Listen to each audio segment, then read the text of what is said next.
bandeko ya www.congolocolenews.com.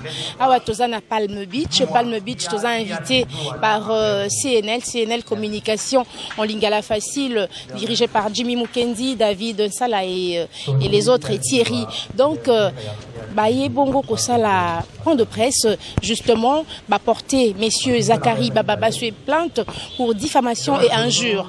Toko Tanakati Bolanda ba image, on se retrouve juste après. Merci et restez postés sur notre site qui est votre site qui vous informe au féminin bien sûr. Pardon la population à Lukunga pona Sony Oyo tozali koyoka lelo ya komona élu du peuple afinga mutu handicapé alongola coupé total makolo nae. Na évité un homme d'État soit qu'on se permettre à niveau de vulgarité à niveau je pense pas. Alors population bazaba témoin ya makamyo sonenge legara biso tosali musala pendant 2 ans. Ya senet tobaki tokolobate tofanda kimia. Pendant un temps donné to constater combien acharnement. C'est pour ça tolobaki toloba d'abord population qui chasse ba ke biso so tofanda kimia liboso a kulu tozo respecter. Yami balé toza bien éduqué dans ma famille na biso. Ba parents o ba boti biso ba ko kondimate ba mona biso bana na bango na télévision to bandi ko finga papa ya moninga. Donc ils ont déjà respecté. Yami satu ko finga etombola raté. Parce que justice ezali ba loi na mboka na biso ça la code pénal sur ça l'injure publique et ça na ba pénalité na ba mande ndenge ça donc to ko finga te. To finga mi to constater yango. On le problème il y a malédiction. Je ne anecdote je suis pas tribaliste, mais dans le sens normal. Sur le plan sorcellerie ancestrale, moi je suis mon Congo. Donc, Moulouba Olokangate.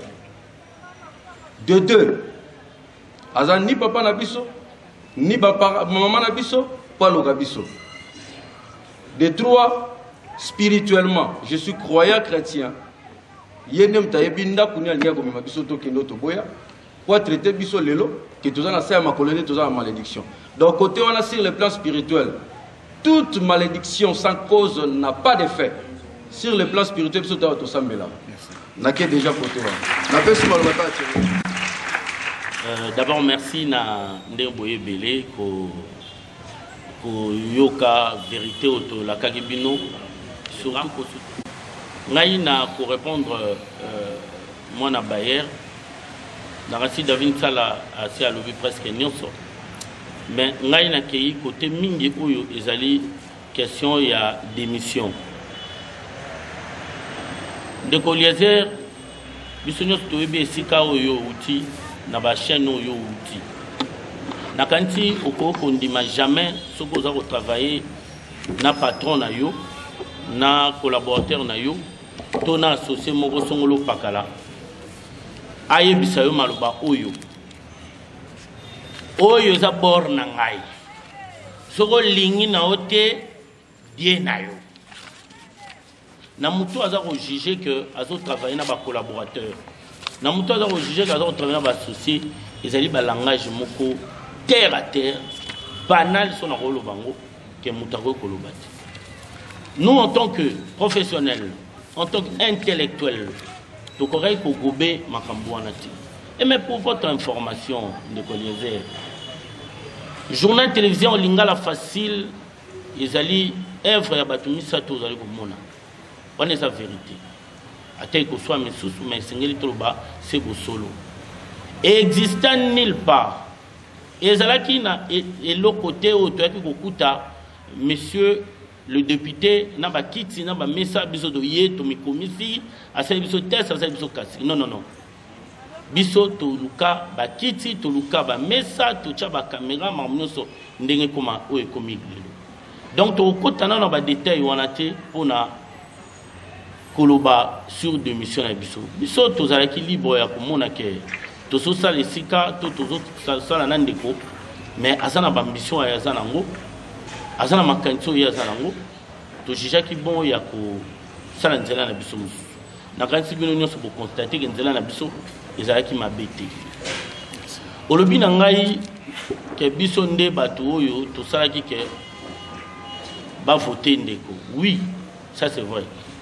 Mais les lots, tout ça qu'on regrette, puis tout ça, c'est la population, surtout ma maman, correct à l'époque, balimbisa biso.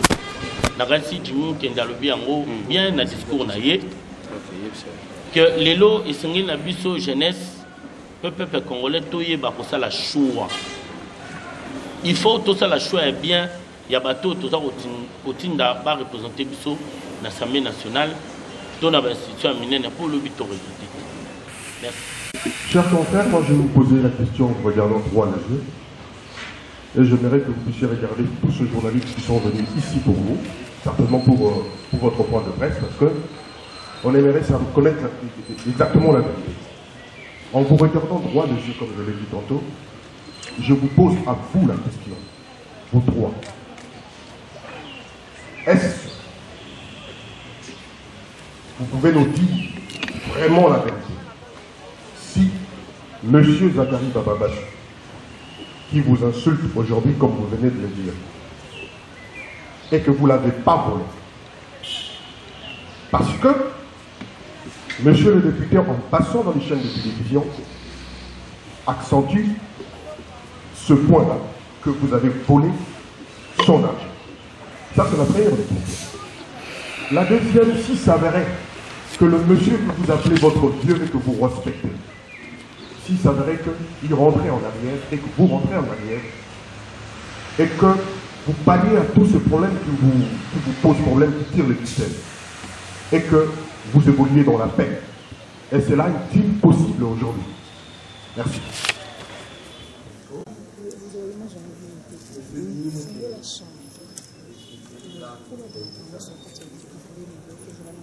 Zakari Bababa, après votre repas, je n'ai pas allé au dos sur le dos de la prière. Il a été franc.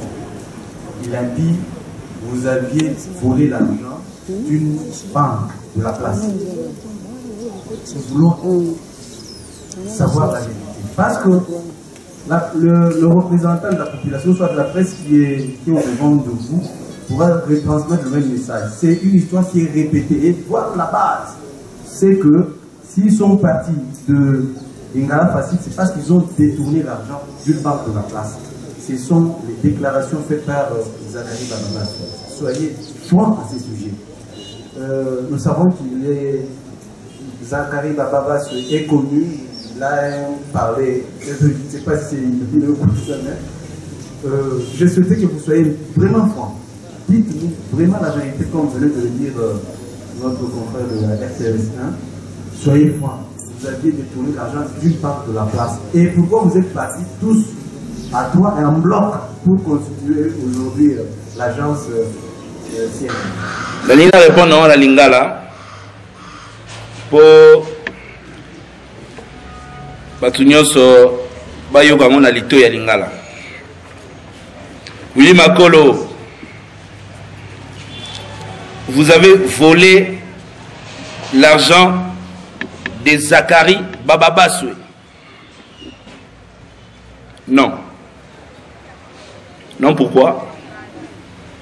Je n'ai d'abord pas à me justifier auprès de quelqu'un qui fait des allégations irréfléchies, je pense. Jimmy était qui comptable? Jimmy était qui pour voler l'argent de M. Bababassou? Attendez. Lingala facile. Nenge Thierry na David Bauti Kolobango. Ezate que to kuta société mauvaise zalaga, to sali demande d'emploi et puis ba engager biso non. On a contribué ensemble pour na kotonga édifice wana. Preuve en est que les lots zate, je me réserve de tout commentaire. Attendez. Toza na mboka oyo, toza ailleurs. On est où là? Oyiba Zakari Bababa ce mbongo. Attends.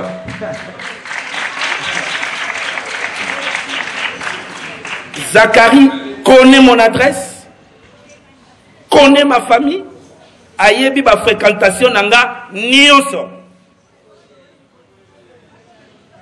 Mais biso, il y a fini biso na TV, te poursuivre la justice. Pour insulte, diffamation. Voilà.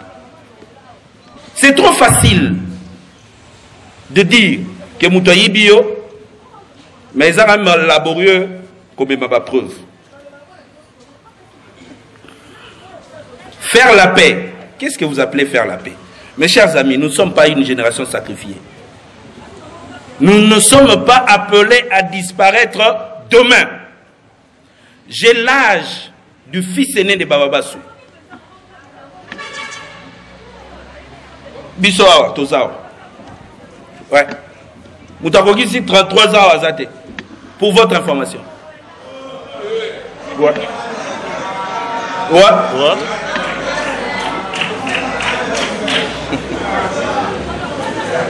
Attends.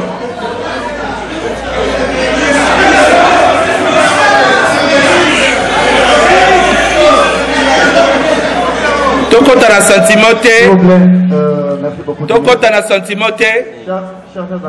ils ont concerné vie Nabiso, ils ont concerné pays Nabiso, ils ont concerné jeunesse et la République démocratique du Congo. Il ne faut pas tout kalana merci. Il y a ba monsieur Mokoboye va prétendre comprendre Biso en otage. Ceux qui l'élo Mandela en Afrique du Sud, monde entier y est parce qu'à un moment de sa vie, il a dit non. Et moi je dis non. Nous sentir en nous-mêmes la manière dont on va poser ma question. Vous sentez que les gens ne sont pas prêts à répéter l'allégation de Bababas. Les gens ne sont pas prêts. Toyi bien bon on a banque. Attends. Avec e-banking lelo. Na ba distributeur nyo so bomo na ba banque. Ba caméra de surveillance et ali. Na ba banque nyo so même o e bandisika. Et ça n'a pas caméra de surveillance. Si vous portez plainte, justice a reçu une image il y a jour, oyo ozwa kimbongo, na muto a pesa kiyo yango, na signature ya nani. Attends. Quand il y a l'ingala facile, et ça géré par Jimmy Mukendi. C'est ce que vous voulez me dire? Non. Il ne faut pas que ça biso à la zoba plus que c'est à ma colonabiso. Il ne faut pas que la population a continué cause à la kolala. Nous devons nous réveiller dans ces pays. Quand quelqu'un prend la parole en amont pour incriminer quelqu'un, surtout nous de la presse, mes amis, mes frères, mes confrères, nous devons faire un effort que cette profession soit une profession d'excellence. Parce que les médias sont les reflets de la vie quotidienne d'une nation, d'une population. Il ne faut pas nous dire que les Quinois sont bougres. Il ne faut pas nous dire que les Quinois sont moins intelligents. C'est trop facile. On est homme, on l'a fait. Faire la paix, je suis chrétien. Je suis chrétien. J'ai toujours fait la paix avec tout le monde. Et j'ai toujours pardonné. C'est ce qui justifie d'ailleurs, tant Oyotozui, il y a silence. Si on n'avait pas pardonné, attends, aujourd'hui Baba se va à l'église, va prier, que ce Dieu-là touche son cœur. Il a besoin de l'assistance de Dieu dans sa vie. Il a besoin de l'assistance de Dieu. Que Dieu touche son cœur. Posons à Moutou. Mais tant que les allégations restent, je le dis à quelqu'un, je suis prêt à tout sacrifier pour recouvrer ma dignité. Et je crois que je suis en plein processus. RTVS 1, si on n'est pas manipulé. Manipulé par qui?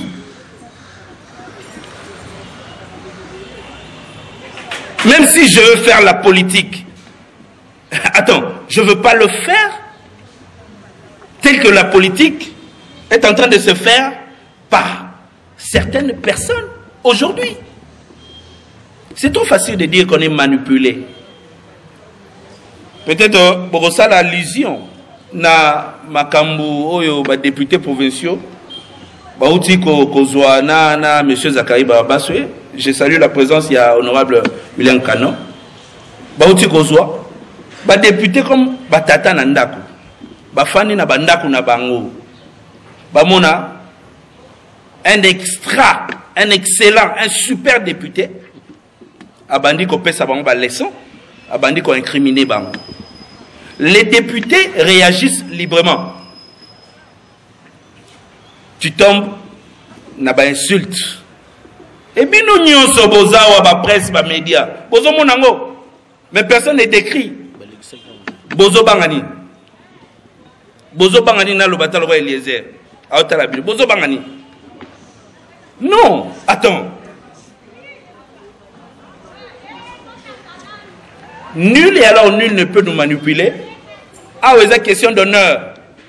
Banana on a bota. Un jour, papa na biso muyibi par un député entre guillemets extraordinaire et que papa na biso apportera député on a plainte. Ça s'arrête là.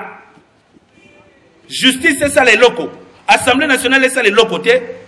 Wana bango population nde ekomona eloko nini ya kosala na bango. Dynamique info. Voler l'argent à banque, c'est redondant, c'est-à-dire même question bozotuna. Je ne sais pas qu'est-ce que vous voulez que je sorte dans ma bouche. Mende tozaboe, elle a battu Rosa na nyongone même à $10. Je vous remercie. Ok. C'est parti.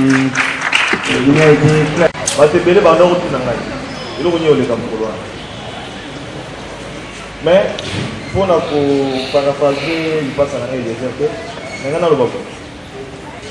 parce que Bélé Badao Kansa, l'élo Penza, c'est en dehors, il y a au nom de c'est vrai, vous se réserver parce que vous avez la justice. Mais dans la préoccupation, moko, sur beaucoup répondre à la population. Il y a la préoccupation, on a une banda, vous posez date à les 3. Date Oyo, moi, je suis Zakari Babaswe, à l'autre anniversaire, il y a journal au Bino Bandaka. Est-ce qu'il n'y a pas de problème de Baya? Ou bien ils allaient qu'à programme de niveau salaki et tombé que Zakari fait les 3 à l'anniversaire et le journal. La carte inquiétude de Wana. Là, vous avez beaucoup de justice après 2 ans. Confiance ni les bino bozana ngo lelo. Ande konanga. Il y a justice en bon canabiso.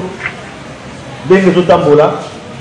Comment on appelle que moi la moka Zakari azana immunité. Bien la bino nenge bolobanga. Boye bien collé quand même gonyo so bafandi yawo. Détermination bozui et donc on est motivé pour battre ou manipuler. Détermination bozui pour na date oil et où tu vois. Et puis na bozu que ça na kati ya inquiétude wana likamo insécurité. Wana na libanda na masolo pour apprendre qui boza insécurité. Est-ce que insécurité wana ezali pour dénoncer en lelo opinion balanda ou bien boza na bino à l'aise mais boliko créer les wana boka baba ba dossier pour ça na voter c'est vrai. Merci Fabien. Il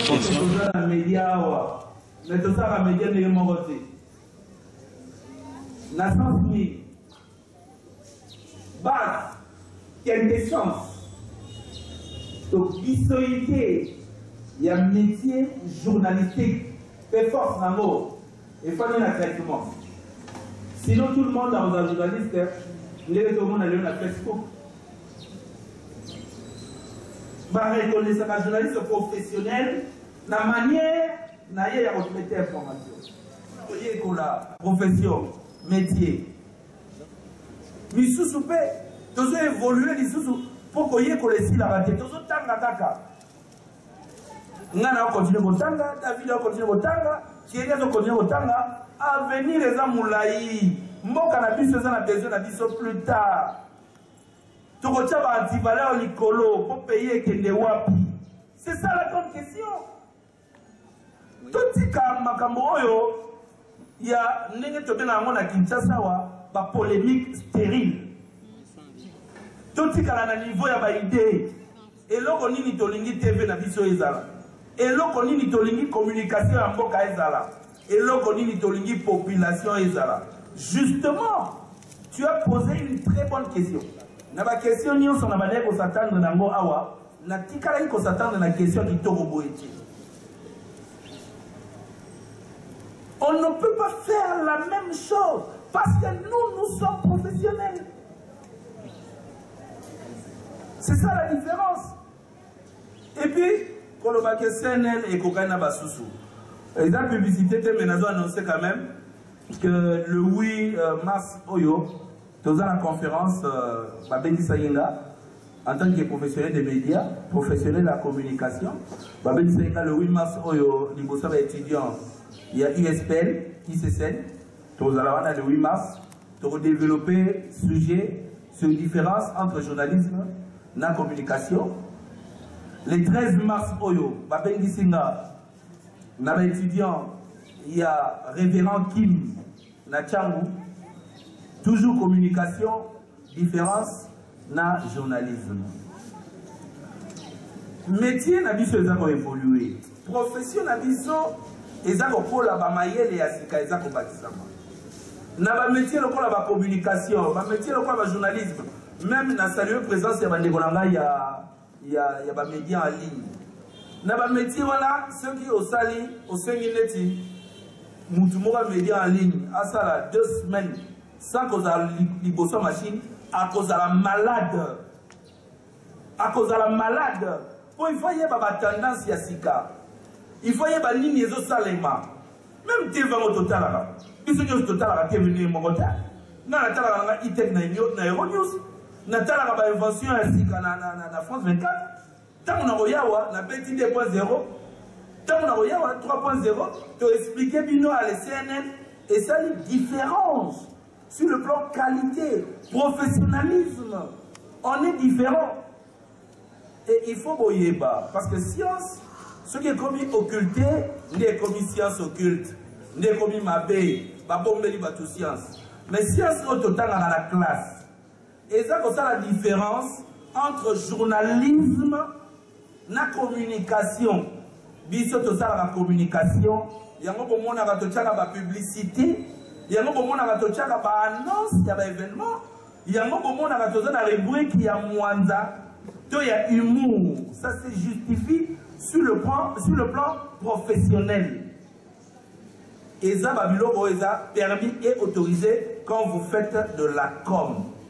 Mais quant au journalisme, d'information, métier noble, kuna tozana posa ya ko tronquete ya ko kumisa te ya ko pesa impartialité ya ko pesa information en position te kuna tozana posa ya vrai fait na tongo ya lelo Jimmy Mukedi David sala balobi boy mais quand on compte na ba commentaire to quand ya ko pesa position et ça ba style mususu journalistique le ko ba éditorial le rôle à commentaire, c'est libre dans le journal presse écrite. Mais c'est différent parce que le journalisme, objectivité, impartialité, honnêteté, un journaliste, il faut nécessairement faire aux autres raconter ça après. Mais côté la communication, accent et zali, il y a honnêtement tout le but de la communication. Et bah tout le monde a une différence où on a des bazons nager, na oyo tozobenga copier-coller sans pour autant qu'il y ait un fond. Les gens copient mal. Et puis, ils ont fait sa réaction au public, ils ont rejeté.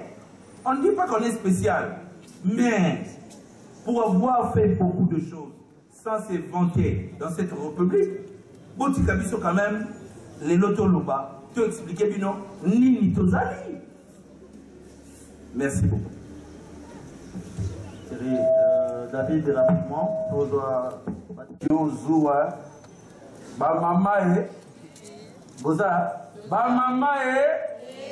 Wakitoko Wapi. Là, c'est maman pour se payer. C'est juste ça.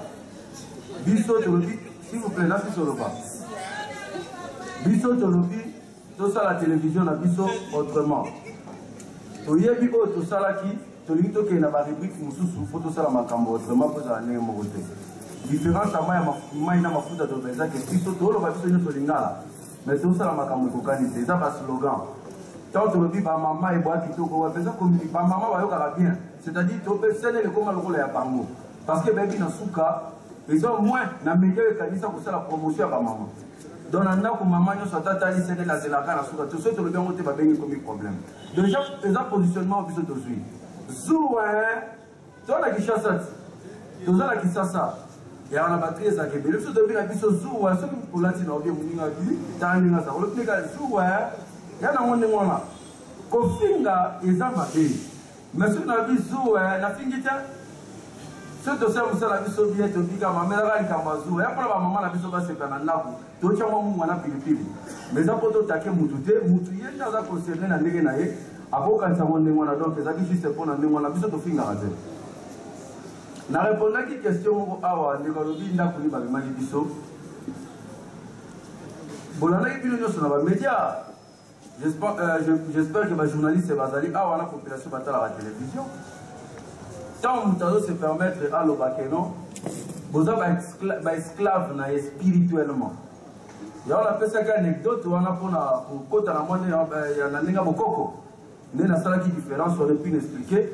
Moutoua ko lo bandi on a failli baga mamu ya lobi. Ande ko nga Global Télévision je crois comme on a posé. Donc mutu oyo akoko lo bandi on a ayebi makamu ya lobi. Parce que soko tali pe acharnement ngo.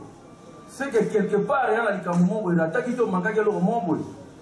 Batu sola que na sama ko to sutu ki to kuni. C'est ça. Il fallait pas za la wana poser le ko nataki. Poyo responsable tata mukolo oyo bana télévision baza na sama ko par rapport à quoi to prester musala na biso to moni que photo continuer par rapport ya makamyo so to lobi awa ndé to ke to sali ya biso senel parce que mais logique longwe que bazo ke na kombo na ngai le lo senel ezali to ke na kombo nani est-ce que bato na kishasa ba posa ni tango jimu ke na salaka masolo akati. Est-ce que batuna kisasa ba yebite que Kirila na sala to sur la carte na kishasa ko batu ba yebite que David sala sala quelle boule idéologie ba kinois télé réalité à l'époque même avant papa na so moleba dans la sapuluna nana bande ko la sapuluna na télévision kozo makambo cité ko na télévision ba commentaire à l'ingala à l'époque déjà tourné ko sur na ba reportage est-ce que mutala sa biso yango toza na journal boye bisa biso mutazo traiter idéologie na ye à la rédaction Nîmes. Il y a un journal télévisé. Bisous aussi dans Horizon 33. Au-delà de formation, ils ont mis un journal dans la rédaction française. À la rédaction Nîmes, il va recopier. Toujours le balinga là, mais l'inspiration n'a pas de la qualité. Parce que c'est comme si on disait que tu as fait une radio, c'est que nous ne pouvons pas faire ça. Non. Tu as pas eu que le babilor au sur Awa, tu as un peu réservé, tu as eu discipline Awa, tu es déjà au niveau de la justice. Nebalobaka, faut pas bilo monsieur Zalati. Bozu déjà, moi bilo a Miké, dans la confiance et la justice en Boga Nabiso. Nous avons un code pénal et le plus qui se sentir lésé, n'a pas un juge public, à libre pour porter plainte, nous avons de porter plainte. Tu vas continuer à faire des solos à Moïse, Pité, que Boïba Kimongo, Papa Mongo, Zaki, Anani, Nana, Kimongo. Parce que ceux qui au début, tant que nous avons fait des solos. Cette affaire, on a commencé avec l'argent de poche. Il y a André Kimbouta Yawaza vivant. Yoga secret. Gouverneur de la ville qui s'appelle André Kimbouta Yawaza.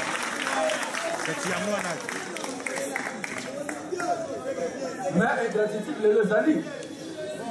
On doit reprendre.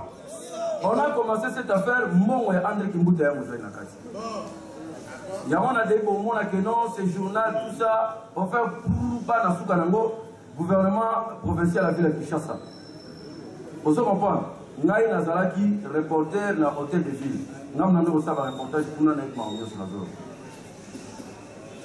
Problème est que beaucoup de gens ont raté, mais ils ont dit que les logos sont les logos. Parce que précisément, on dit que nous avons un grand amour. Que nous avons sali piso, nous devons reconnaître. Non. Toujours reconnaître que Aza est né dans les médias. Il n'y a pas de qui Kabiso. Ok? Mais puis, tu as dit dans Moussala. C'est ça les forces, n'est-ce pas? Oui. Mais puis, tu as dit dans Mongo, il y a Nani. par rapport à Nini. Parce que tu as quel côté, bâtiment que na RTN CD, vous savez, journaliste, c'est bon tout là. Tu as vu bureau na RTN CD, tu as mis ça, tu as vu la pistonnière sur les premiers dans les le 3 mars, c'est au bandit. 2008. Tu as ma papa victoire. 5 na dette exana. On a commencé comme ça.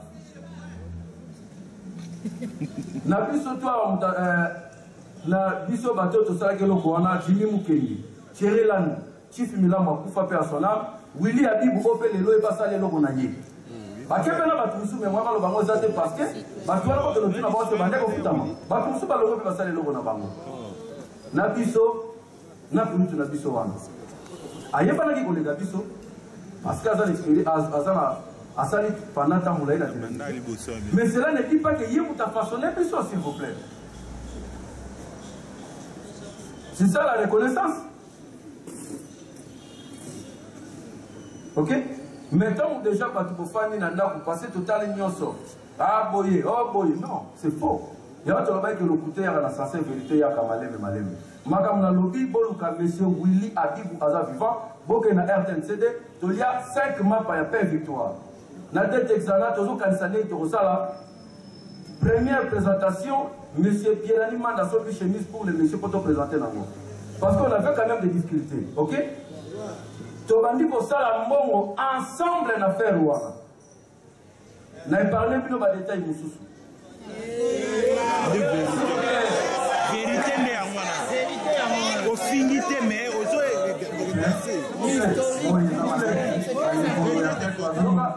s'il vous plaît, Bandeko. Non, c'est vous bon, ça va, comme ça. On fait essayer d'insulter, mais on t'a fait. Ok? Toujours reconnaître les gens de Polo, il y a un peu de respect. Jamais tout ça, on finit par défendre les autres naïfs. N'y a fini à Bisso, n'a pas famille à Bisso. Jamais tout ça, parce que tout ça, la confiance dans la justice. Tout travail qui n'a pas. Tout ça, nous savons tout ça. Il y a un jour, Bisso, tu m'équipes aux autres, tu m'équipes aux autres. Tant que tu m'équipes, tu m'équipes aux autres. Tu sais décider, tout le monde. D'abord, de 1, à l'ongo la pissoté, oh, il y a un moment où on a pouvoir à l'ongo la pissoté. Parce que Bisso, tu es au lamba de l'ongo. Bisso, tu as une force, tu as une force. Donc, nous, on s'est décidé de quitter. C'est normal, l'acharnement, ça la contre Bisso. On se retrouvait dans le milieu, on posait bateau au banana, on se retrouvait là-bas. Tu as l'ongo, tu as salima comme la Bisso, tranquillement, à l'objet, on est sur le bateau, tu as le bateau. Est-ce que vous avez bien moqué si tu as la boye? Au salut, la reportage, mais pour tout, alors que nous sommes dans l'entreprise, on a pourquoi vous avez petit wana? Toza wapi, toza eloko na elini, alo bayango yango yo. Eloko na elini toza. On a travaillé et simité to kaboni, ati kabiso tranquillement tout ça. C'est là na biso, yepe asala makamne. Mais ça danger ça nyonso. Akleya bi ça ba danger. On se comprend? Parce que créateur elle la raté. Donc ceux qui yo za créateur créé ba idéologie na yo. Là qui ça va tout ça la force, il y a créé pour bimisi ba la capacité, base à la danger, bata pour la batara danger, base à la makambuto danger. Biso beto ça la chemin là biso tranquillement. Mais qu'est-ce qui ne va pas? Oh yo na zeb sabino za makambo solo. Acharnement même na niveau ya ba reportage même na makambu. Boleki boyo muto afiki bina lobi bobino ba miyi bito yibani yango biso tina niveau ya justice. Asala musala na ye ba papa ba maman ba ndeko soki boko pesa yi conseil. Tous âge morona bananaye, tous ba jeune, tous notre propre structure oyo, tous bunda bunda, tous qui ne malembe, yaza danger, yaza onyoso, asala makamnaye. C'est ça en fait la vraie question. To boy ko kota la maramususu. Po oyo, biso to ko na banalité te, to linga to la conférence de presse oyo. Pour na quand même boyo ka son de cloche na biso. Vous comprenez que to yiba mo wa mutu parce que to kota ki mo na kesité. On a fait l'argent ensemble et puis Moutou a légué la batoutou à Yébani. Mais ce qui a juste ça qui n'a pas eu, n'a pas la somme à la baralou dans le mou nanzo. Il y a aussi qui a bombi, qui a bombi, qui a bombi. Mais tout le monde qui a photo de Sangani, tout ça est là qu'on a pu. Est-ce que tu as eu un mot? Mais soyons logiques quand même. Donc, vous avez parents, vous avez responsable. Notre souci, c'est de rétablir la vérité. image na biso ezala malamu bato batika kokanisa nyonso baokanisa eza oyo bino bozokanisa te tosalaki eloko ensemble biso tosede tout le monde qui parle de cette structure bayebi eloko te nayebisi bino cherche monsieur Willy Abibu chief Mlambo Sakufa biso tozawa na ye moto atikali vivant boluki même Blaise Poko c'est ça merci beaucoup. Ok, merci. Dernière série de questions, toujours à maman, Nana.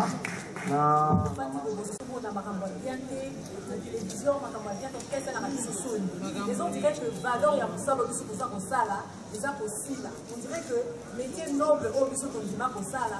Donc ils ont on a la personne qui la mise sur la. Est-ce que on dit que ça juste le Cameroun et ça la.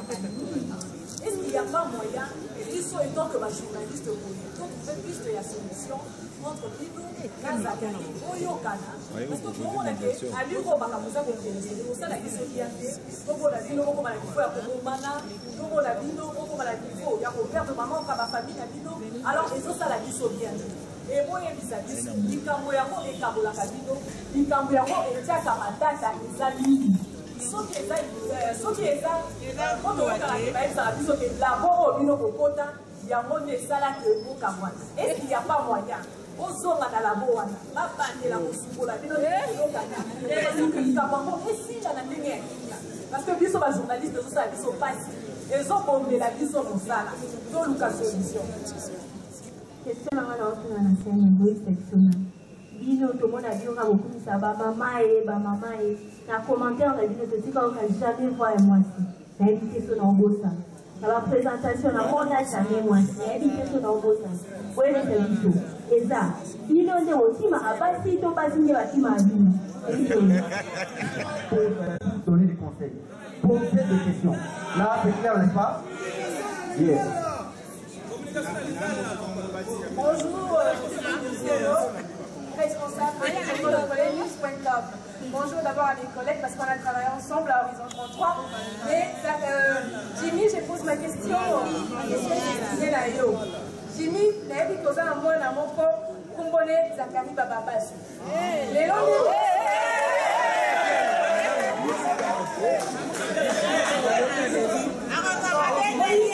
moi na tia pusani moi na koli mais les longs ndenge tozoyoka Jimmy Koloba namoni vraiment que baza à couteau tiré et pour le bibasa la paix et ça moi ma procédure moi je voudrais savoir on va changer moi la combo tout moi là à vous la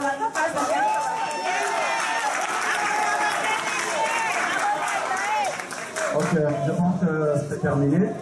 C'est toute cette question-là que je vais répondre. Jimmy, vous avez la parole. Certainement que vos questions sont complétées dans ma conférence. Merci beaucoup. L'esprit que tu es du Tumba et que tu peux faire pour faire mais tout l'esprit, il y a pour saisir le message qu'on puisse te transmettre beaucoup d'années. D'abord, la question sur la guidule. A posé la question que moi, comme on a eu Zakari Baba non. Comme on a eu Zakari Baba souhaité, moi, comme on a eu Walter Tubajiki Mukeli. Comme on a eu Abatem Zakari. S'il vous plaît. Nous allons répondre à ça. S'il vous plaît. Non, vous m'avez posé une question. Natika, voilà. Nabandeli isusu. Moi nananga. Soki bobi kotala na registre esika bota maka. Comme on a eu à baptême. Zakari ou la Bible. Je veux dire ceci. Je veux dire ceci.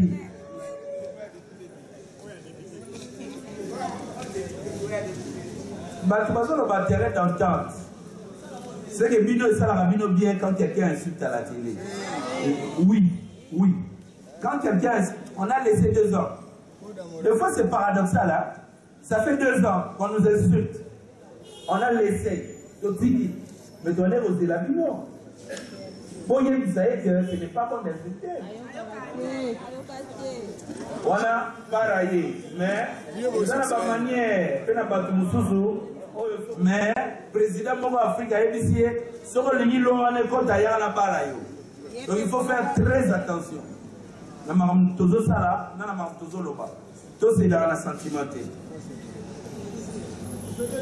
crois que question à maman tirer au répondre. Question il y a labo, il y a des gens qui peut-être il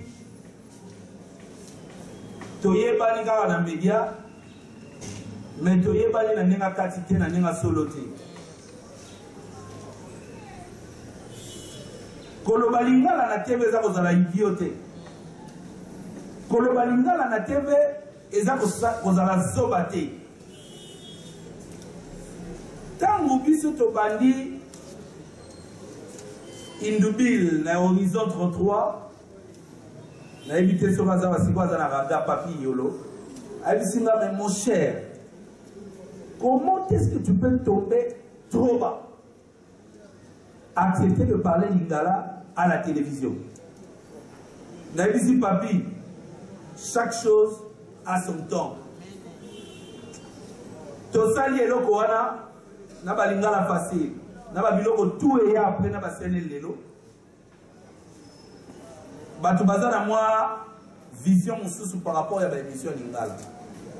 Pour dire quoi? Ce n'est pas pour justifier le fait que nous ceux qui ont impolito aza dans le langage il y a terre à terre, langage de la rue. Je fais allusion à tout ce monde-là. Que nous ceux qui ont bongo et que nous devons faire la part des choses. Et puis dans tout ça, Mayele, bon moto. Il y a moto, na bon moto. Dans tout ça, Mayele et Zali. Mayele et Zali, 99,9%. Il y a population qui noise. Bayo Kakalingala. Dans le but de Baloba. Bayo Kakalingala. Donc, selon ma étude, faire une émission en lingala et qu'on a plus suivi que l'émission il y a français auprès de la population. Prévenez que n'a pas critères et audience. À l'époque, il n'y avait que des émissions de musique. N'a pas théâtre. Il y a moins de sponsors. On a des cas qui ont une émission de musique. On a des cas qui ont théâtre. Et ça qui très difficile sponsor à un journal télévisé. Biso nous avons histoire d'un journal télévisé, il y a un bon cannabiso. Mais il fallait qu'on soit temps, il y a qu'on concevoir et l'autre oyo et qu'on touche directement la population pour sponsor PAIA.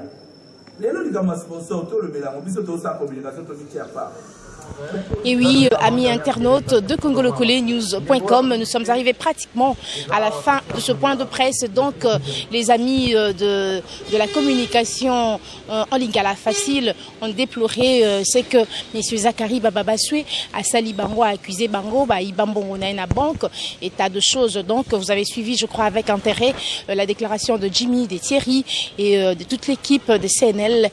Donc, merci d'être posté sur notre site, votre site, congolocolénews.com, le site qui vous informe au féminin. Je dis un grand merci à Marianne Mafolo derrière la caméra, sans oublier Patrick Onsage. Merci à Florie Balikomoso, à Christian Dissou, Fabrice Malita et tous les internautes de congolocolénews.com. Je vous retrouve bien sûr pour le compte d'un autre reportage. D'ici là, bonne journée chez vous. Merci.